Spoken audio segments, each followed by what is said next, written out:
at this point in your life? So what I did was find another passion, and it's homes and real estate. So I got hit by Hurricane Andrew on Star Island. I had a home for. Vanilla Ice has finally broken his silence, and the story behind his abrupt disappearance is nothing short of jaw-dropping. For years, the popular assumption was that he'd simply burned out, unable to keep up with the demands of the rap world, a one-hit wonder fading into obscurity. But that narrative couldn't be further from the truth. In reality, his exit from the limelight was far darker and more shocking than anyone ever imagined. Behind the glitz and glamour, there were whispers, rumors of high-level music executives trying to coerce him into shadowy, secret industry rituals. These weren't the typical tabloid stories. They were the sort of sinister legends that linger in Hollywood's darkest corners. And when confronted with those alleged pressures, Vanilla Ice made a choice that would set him apart from so many others. He didn't cave. He didn't stay silent. He didn't play the game. Instead, he walked away, cold and resolute. He didn't just leave the fame behind. He turned his back on something far more insidious. But leaving wasn't without its risks. This wasn't a simple matter of stepping out of the spotlight. According to insiders, Vanilla Ice narrowly escaped a series of terrifying near-death experiences, close calls that might have been more than coincidence. The stakes were life or death, and he somehow managed to come out the other side alive. Now, one burning question remains.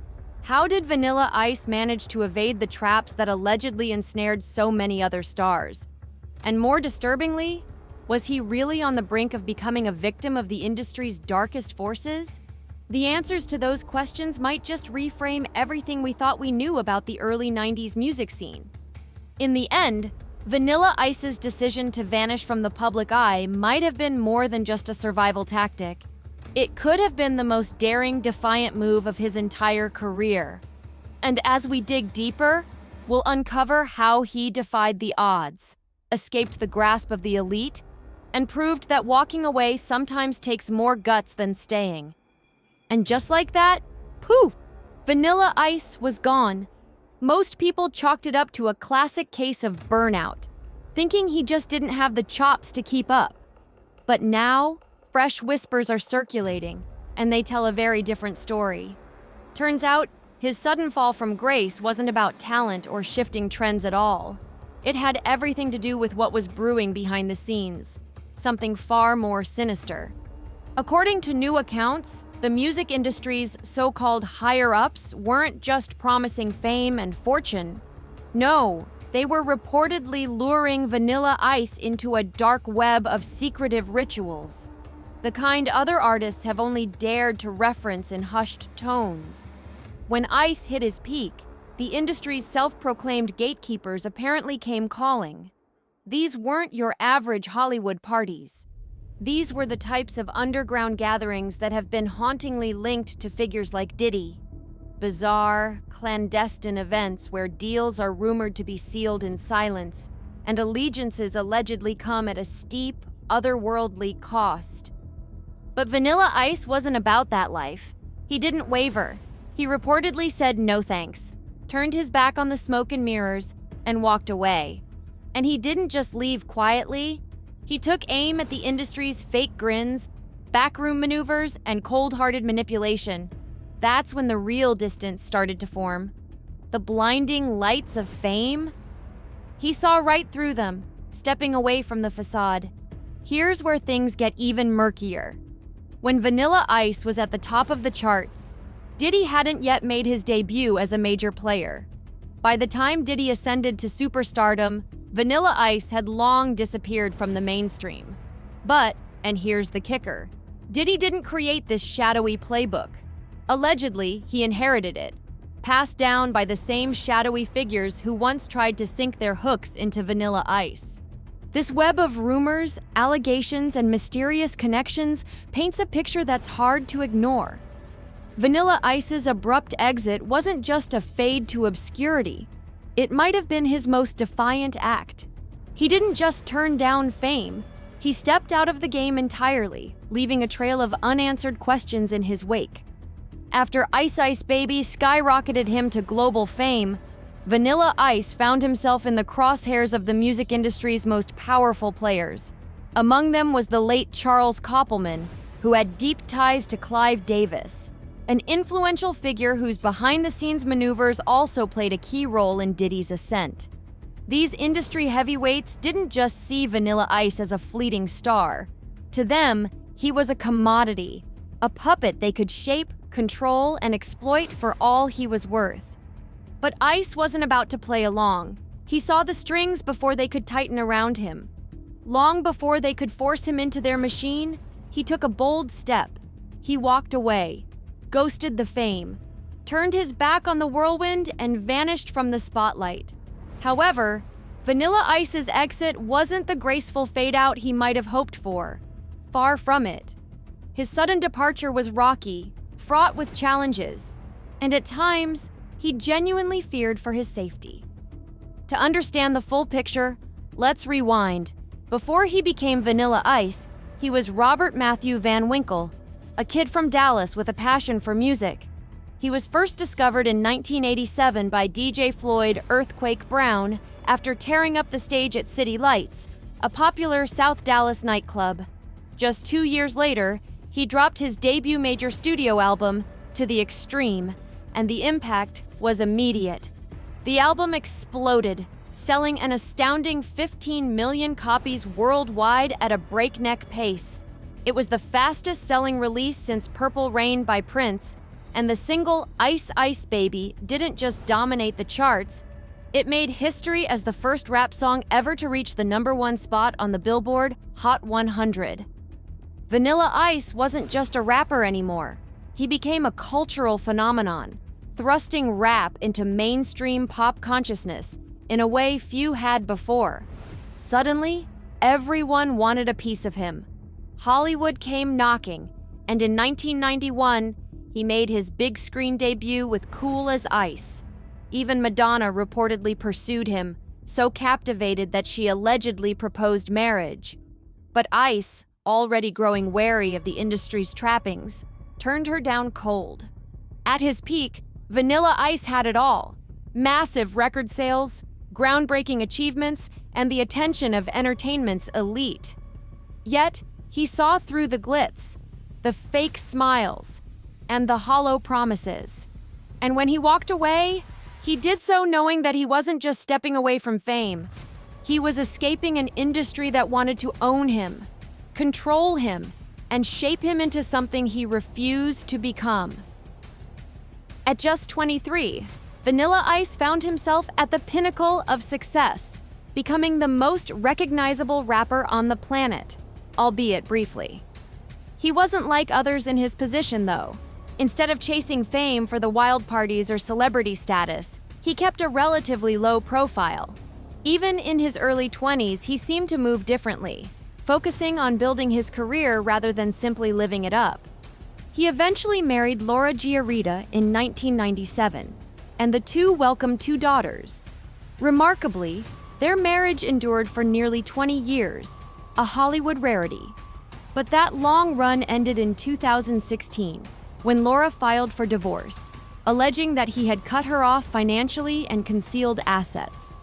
The split brought private struggles into public view, tarnishing the image of stability he had built during his years away from the spotlight. Amid the highs, Vanilla Ice couldn't escape the backlash that followed his meteoric rise. Hardcore hip-hop fans, protective of their culture, accused him of cultural appropriation and questioned his authenticity. These critics saw his rapid ascent as evidence that he wasn't built for the game. And then there was the notorious controversy over his roots. Vanilla Ice often claimed a connection to Miami, which led to speculation and, ultimately, a high-profile confrontation.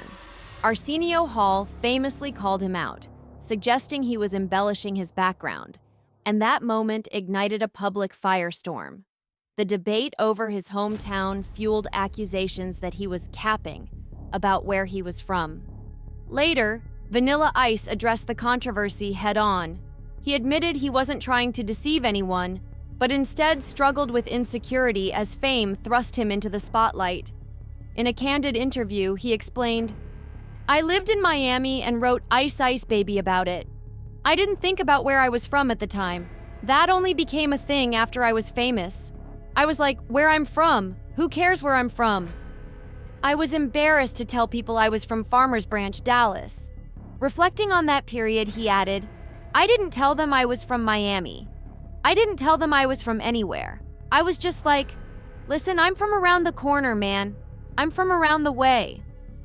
In the end, his uncertain navigation of fame and his discomfort with his origins made him an easy target for criticism. Even as he tried to distance himself from the chaos, the shadow of that scrutiny lingered. Vanilla Ice was adamant that his reticence about his past wasn't an attempt to fake a persona, but simply an effort to keep his private life out of the limelight. Despite his explanations, critics were relentless. They questioned his authenticity, his street cred, and his entire background every chance they got. But Ice wasn't just coasting on a catchy hook or a polished image. Behind the scenes, he was grinding.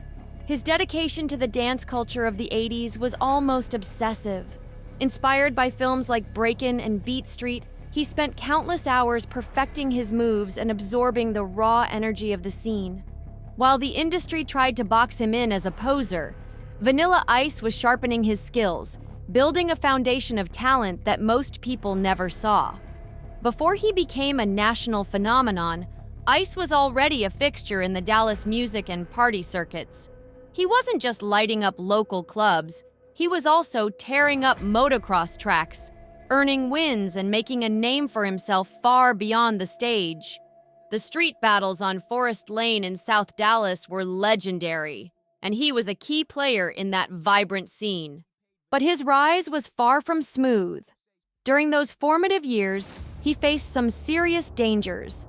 One night, he was stabbed 5 times, losing 4 pints of blood and spending days recovering in the hospital. That life and death moment served as a stark reminder that fame and success were never guaranteed. His early career wasn't just about flashing lights and screaming fans. It was also about survival, both physically and creatively. Eventually, Ice's undeniable presence on the local scene became impossible to ignore. After a performance at Club City Lights, talent scouts started to take serious notice.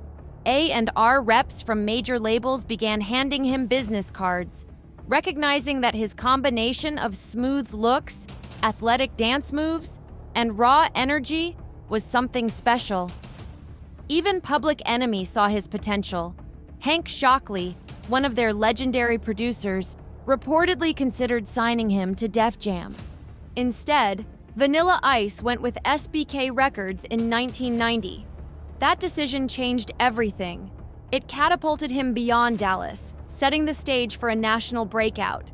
Before long, he wasn't just a local name.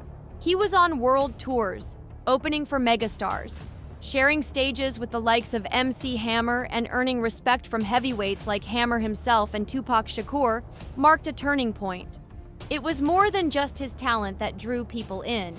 It was the grit, the hard work, and the ability to persevere through the criticism and danger. That resilience would shape his career and his legacy in ways that few could have predicted. Even MC Hammer, who was riding high at the time, couldn't help but give Vanilla Ice props. He was blown away by the young rapper's energy and originality, once saying, "I was shocked to see a white kid who was, number 1, rapping and, number 2, dancing in a 100% black club." For Hammer, it wasn't about color or background. Vanilla Ice wasn't imitating anyone. He was carving his own path, and he wasn't the only one who noticed. Tupac Shakur, known for being brutally honest about who he respected in the game, had nothing but good things to say about Vanilla Ice. In interviews, Ice later recalled how Pac was always cool with him and that they hung out a few times in the early 90s. There was no animosity, no ego clash, just 2 artists respecting each other's hustle. In an industry that thrived on beefs and call-outs, Tupac's quiet respect for Vanilla Ice spoke volumes. While other rappers took shots at him, Pac pulled Ice aside and offered genuine advice. That support meant a lot, showing that at least one of hip-hop's most iconic figures saw him as more than just a flash in the pan. But where there was admiration, there was also intimidation. And nobody embodied that more than Suge Knight. Suge, known for his larger-than-life presence and fearsome reputation, became a dark chapter in Vanilla Ice's story. The infamous tale still echoes today. Suge Knight allegedly dangling Vanilla Ice over a hotel balcony. This all started with a songwriter named Mario Chocolate Johnson. Johnson claimed he had co-written several of Vanilla Ice's tracks, including the runaway hit Ice Ice Baby. Suge, who managed Johnson at the time, took matters into his own hands, literally. Reports describe how Suge stormed into Ice's hotel suite, demanding a cut of the royalties. And when words weren't enough, the alleged physical intimidation followed. While Vanilla Ice would later downplay the more dramatic elements, insisting he wasn't actually held upside down, he also made it clear that the encounter wasn't just some urban legend. It was real, it was terrifying, and it left a lasting mark on how he viewed the industry's darker side. In the end, this story isn't just about the hit songs or the chart records. It's about survival. Vanilla Ice earned the respect of figures like Tupac and Hammer, showing that even at the top, not everyone is out to tear you down. But he also faced the music industry's cutthroat underbelly, where success and danger often went hand in hand. That balcony incident was more than a headline. It was a reminder of how high the stakes were and how easily the game could turn deadly serious. Suge came on strong, and Vanilla Ice knew the score. Sometimes, it's better to give an inch than to lose it all.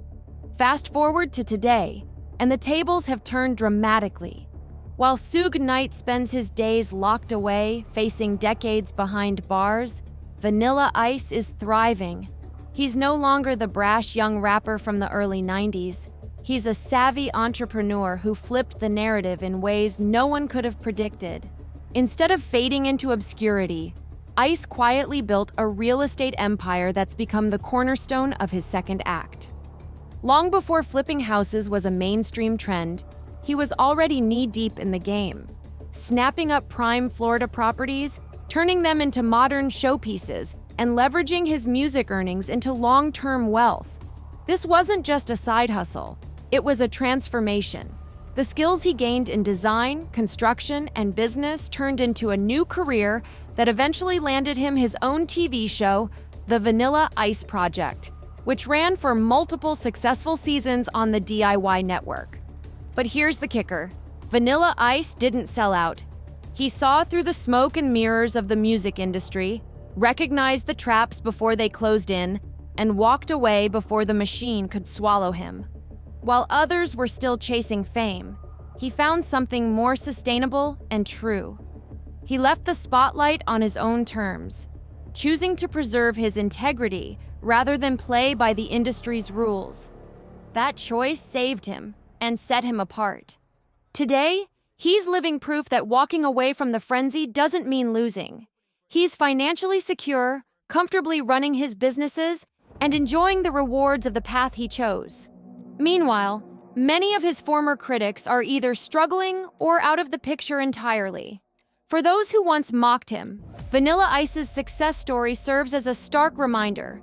Staying true to yourself can be the smartest, most profitable move of all. So was stepping back from the limelight the secret to his long-term success? It certainly seems that way. And what about the rumors that the industry tried to pull him into its shadowy side? Whatever the truth behind the whispers, one thing is clear. Vanilla Ice is still standing, still earning, and still in control of his own narrative. While some only see the old hits, the real Vanilla Ice legacy is the life he built after the music stopped, and the lessons he learned along the way.